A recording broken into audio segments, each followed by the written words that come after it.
એક ભૂરો અને એક રાખોડી એમ બે પાસાને એકસાથે ઉછાળવામાં આવે છે। તમામ શક્ય પરિણામો લખો।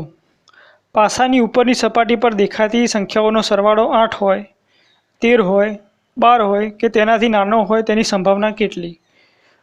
હવે આપણે આ ત્રણ પ્રશ્નોના જવાબ શોધવાના છે, પણ એની પહેલાં આપણે પાસાની ઉપરની સપાટી પર દેખાતી સંખ્યાઓ, શક્ય સંખ્યાઓ જે છે એનું આપણે પરિણામોનું લિસ્ટ બનાવવાનું છે। હવે આપણને બે પાસા આપ્યા છે, એક વાદળી આપેલો છે, ભૂરો આપેલો છે અને એક રાખોડી આપેલો છે। હવે આપણે આ વાદળી પાસાને ઉછાળીશું એટલે આપણને 6 શક્યતાઓ મળશે અને ભૂરા પાસાને ઉછાળીશું ત્યારે પણ આપણને 6 શક્યતાઓ મળશે। હવે આપણે આ બંને પાસાને એક સાથે ઉછાળીશું એટલે શક્ય ઘટનાઓ જે છે, શક્ય પરિણામો એનું આપણે લિસ્ટ બનાવવાનું છે। તો એનું લિસ્ટ આપણે આ મુજબ બનાવીશું। માની લો કે પહેલા પાસામાં 1 પડે છે અને બીજા પાસામાં પણ 1 પડે છે। પહેલા પાસામાં 1 પડે છે, બીજામાં 2 પડે છે। પહેલામાં 1, બીજામાં 3, પહેલામાં 1, બીજામાં 4, 1 5, 1 6। તે જ રીતે પહેલા પાસામાં 2 પડે છે, બીજામાં 1 પડે છે, પહેલામાં 2 પડે છે, બીજામાં 2 પડે છે। એવી રીતે આપણે લિસ્ટ બનાવવાનું છે।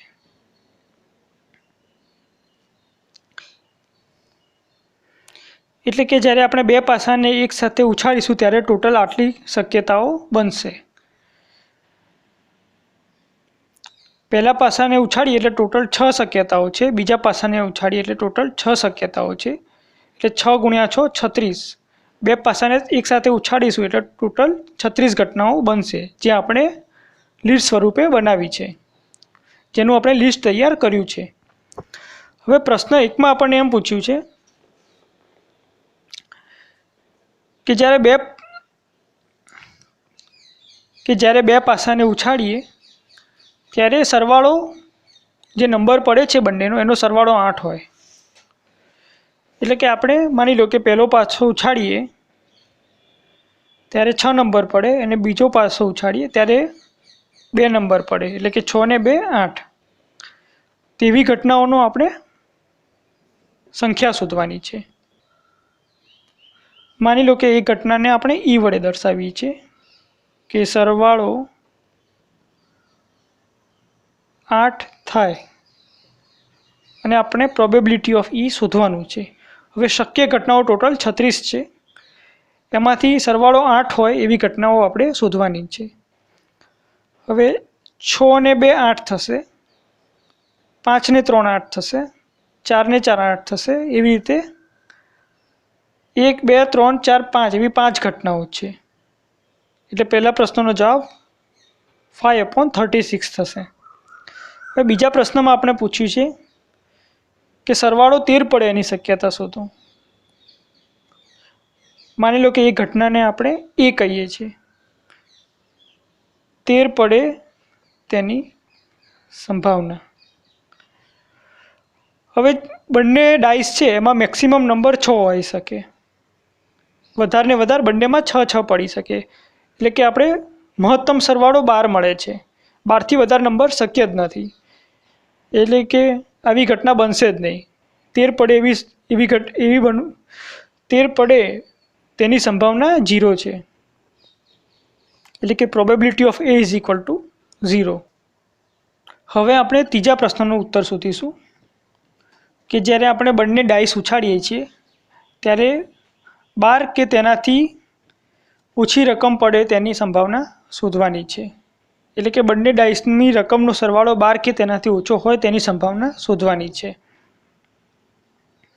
12 કે તેથી ઓછું,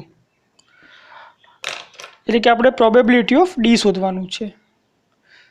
હવે આપણે અગાઉ જોયું તેમ ટોટલ 36 ઘટનાઓની શક્યતા છે, એમાંથી 12 કે તેથી ઓછું પડે એવી ટોટલ કેટલી સંભાવના છે એ આપણે શોધીશું પહેલાં। હવે તમે વિચારશો તો તમને ખ્યાલ આવશે કે તમે ડાઈસને ઉછાળો ત્યારે હંમેશા ઓછામાં ઓછો સરવાળો 1 + 1 2 હશે અને વધારે ને વધારે સરવાળો 6 + 6 12 હશે. હવે આપણને એમ પૂછવામાં આવ્યું છે કે 12 કે તેથી ઓછું પડે એવી આપણે શક્યતાઓ શોધવાની છે. હવે સ્વાભાવિક છે કે આપણે જ્યારે બે ડાઈસ ઉછાળીશું, બે પાસા ઉછાળીશું, ત્યારે હંમેશા 12 કે એનાથી ઓછું જ પડશે, એનાથી વધારે પડશે નહીં. એટલે આ એક ચોક્કસ ઘટના થઈ.